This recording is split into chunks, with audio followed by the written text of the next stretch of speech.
My personal motivation for standing for election was based on my background. I'm the first woman in my family to go into university. My parents were born and brought up in Pakistan. I was brought up in quite a deprived area, so I had to face a lot of barriers and a lot of challenges. I came from a background that was quite a humble background, but Glasgow gave me so much.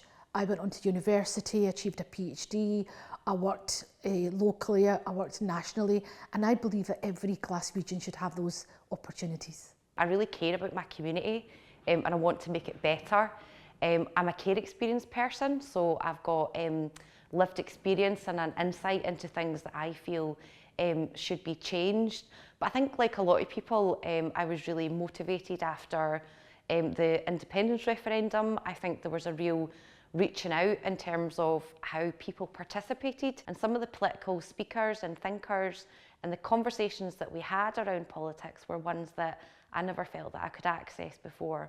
So it was really good just seeing people that looked like me and sounded like me talking about politics in a way that made me feel like I could get more involved. As a political representative, the area that I represent is very diverse, but it's also got a lot of challenges in terms of poverty and inequality.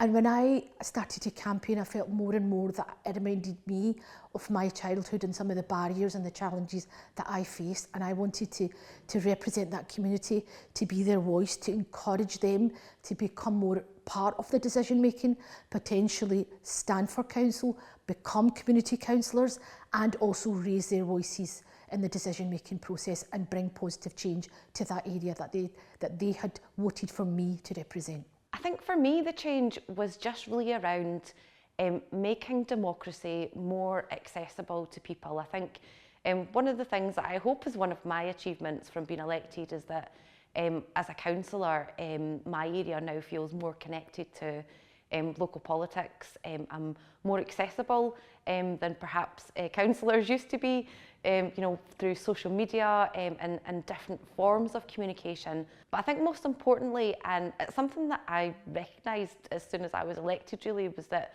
there was no other politicians that had a Midlothian working class accent like me. There was nobody else that was a parent like me as well. So I just really wanted to make sure that politics was as engaging and participative as possible, and that's still my goal even now.